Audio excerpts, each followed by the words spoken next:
Sahabat Elgen semuanya, saya kembali lagi dengan Pak James Gui dan Pak Beni Cuaca. Kali ini kita akan membahas bagaimana meng-align-kan productivity dan performance tim front in dan back end. Dan menurut Pak James Gui, bagaimana sih Pak caranya meningkatkan productivity dan performance tim sales dan marketing? Simple sih, ya tim sales and marketing itu justru paling gampang. Justru menurut saya tim sales and marketing paling gampang karena di sales and marketing itu semua bisa diukur.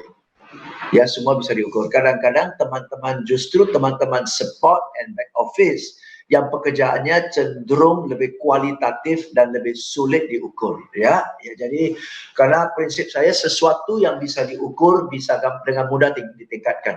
Ya, jadi tim sales itu sangat gampang bisa ditingkatkan karena bisa diukur. Dan yang diukur bukan hanya hasilnya, kembali ya, yang diukur bukan hanya hasilnya, tetapi yang diukur adalah proses.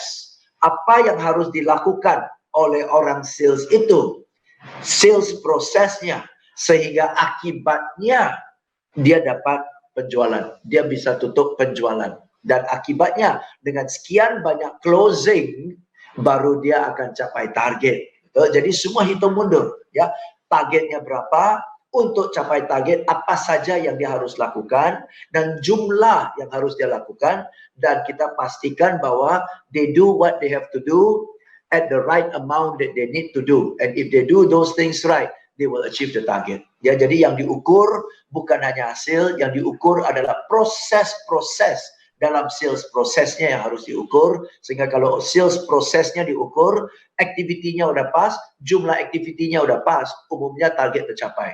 Cuman seperti biasa, mengukur proses itu repot, mengukur proses itu ribet, dan orang sales tidak mau prosesnya diukur karena ketahuan dia lari kemana, umpet kemana ketahuan, ya. Tapi dia maunya target tercapai, maka sulit banget.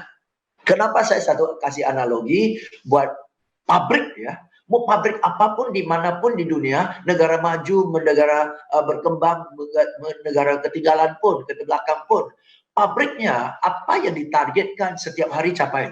Oke, misalnya pabrik roti, hari ini ditargetkan 10 bungkus roti, 10.000 bungkus roti. At the end of the day 10.000 bungkus roti tercapai kok. Dengan varian QC-nya, QA-nya mungkin 0,5%. Betul ya? Tetapi rata-rata apa yang ditargetkan pasti tercapai. Kenapa di pabrik apapun dimanapun apa yang ditargetkan pasti tercapai, sedangkan di sales manapun apa yang ditargetkan umumnya nggak tercapai. Kenapa demikian? Karena pabrik teliti banget mengukur proses. Mau bikin roti itu tepung berapa kilo, gula berapa kilo, mentega berapa bungkus, itu setiap bagian dari proses itu diukur dan tidak boleh meleset dari pengukuran itu. Jadi prosesnya jelas, di setiap proses ada pengukurannya, dan orang yang kerjakan proses itu taat terhadap proses dan pengukuran. Maka secara kumulatif, at the end of the process, target pasti tercapai 10.000 bungkus roti dengan kualitas yang sesuai dengan ekspektasi. Kenapa? Prosesnya jelas, proses diukur. Sales nggak pernah begitu. Sales nggak pernah begitu. Semua andalkan kualitatif, semangat, bakat, on the spot, spontan. Maka nggak tercapai. Jadi kalau sales itu dipilah-pilahin. Nah, cilakanya orang pabrik mau digituin, orang sales nggak mau digituin. Dia mau bebas. Dia nggak mau dipantau, tapi dia mau capai target. Mikir aja sendiri. Kalau menurut Pak Beni? Jadi ya jujur Pak James, barusan ini yang Pak James berikan ini, saya benar-benar tersentak saya gitu Pak James. Berarti logikanya Pak James ini simple ya, analoginya simple, tapi bisa mengena itu Pak James. Jadi kalau kita mau sales sama marketing itu, kalau kita mau capai ya, setidaknya kita pakai deh analogi tadi pabrik roti tadi ya. Yeah. Nah, itu menurut saya yang very fantastic ya dari Pak James ini ya. Nah, yang mungkin kalau saya tambahin sedikit dari sisi apanya mungkin ya Pak James, teman-teman semua yang sahabat Elgen ya. Jadi gini, saya masuk dari sisi mungkin kacamata finance deh. Jadi gini, setiap orang Pak James, sampai ada semuanya, setiap orang yang hadir di suatu perusahaan itu harus bisa memberikan return on human capitalnya, return on hasil daripada gini. Contoh, Pak Beni lu gua hire gaji 100 juta, contoh, mahal nggak? Nah, kalau 100 juta, kalau dikatakan mahal, tergantung. Kalau kontribusi saya bisa menghasilkan ke perusahaan tadi, misalnya di angka 500 juta, tapi perusahaan hanya mengeluarkan 100 juta, itu nggak mahal gitu loh. Nah, jadi saya selalu menekankan di sini, memberikan titik berat di sini, kalau dari sisi back end ya, bahwa finance atau apapun divisi supporting tadi, contohnya bagian accounting atau finance, kamu bisa buat laporan keuangan nggak? Itu bagi saya nggak ada nilai gitu loh. Tapi yang ada nilai itu adalah kamu dengan kamu hadir, kamu bisa cost saving berapa? Kamu bisa melakukan improvement, internal proses improvement apa terhadap suatu proses. Karena setiap proses yang tadi seperti kata Pak Jem tadi, setiap proses yang faster pasti cepat.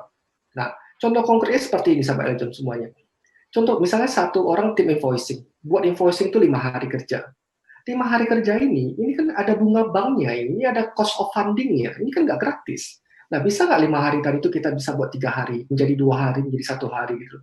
Nah, di mana nanti seperti saya pokoknya izin Pak James, saya sepakat dengan Pak James tadi, better pasti menghasilkan faster pasti menghasilkan cheaper.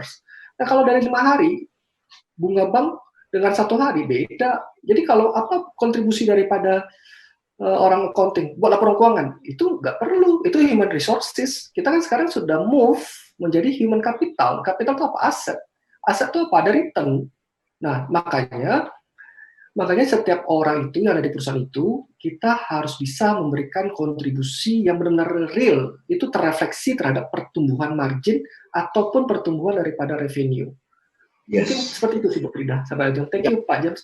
Yes, dan saya mau tambah juga, ya sepakat. Saya sering bawa training ya, saya untuk siapapun ya, mau frontline atau backline atau back office atau support, saya bilang setiap orang di dalam perusahaan ya dibayar, kita digajiin untuk satu hal aja.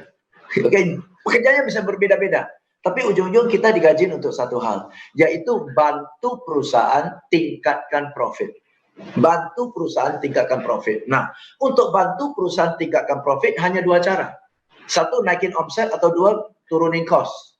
Oke, ya. Jadi saya tanya kepada mereka, apakah dengan kehadiran Anda 2 minggu terakhir ini sudah bantu perusahaan naikin omset? Of course orang sales bilang sudah. Non-sales nggak bisa jawab. Gitu ya, karena memang job desk-nya bukan naikin omset kan? Fair. Saya bilang, oke, jadi teman-teman non-sales mungkin Anda tidak dituntut dari segi naikin omset.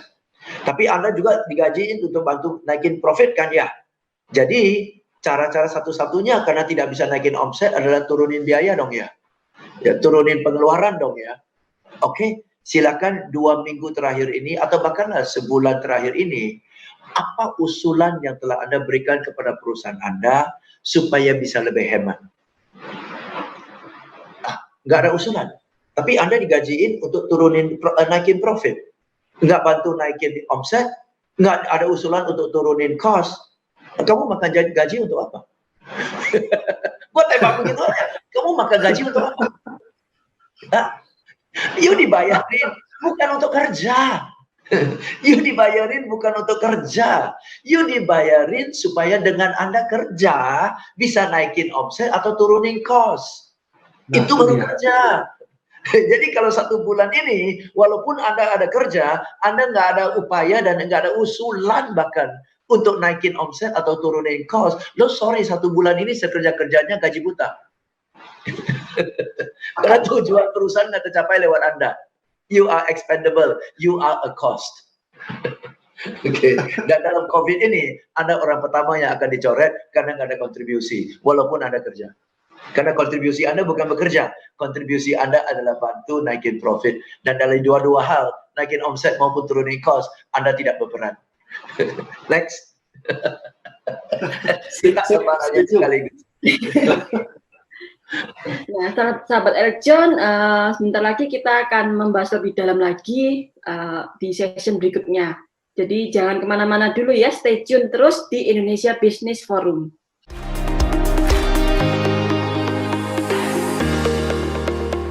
Jangan lupa untuk like, subscribe, dan juga tekan tombol lonceng untuk mendapatkan notifikasi dari Aljon.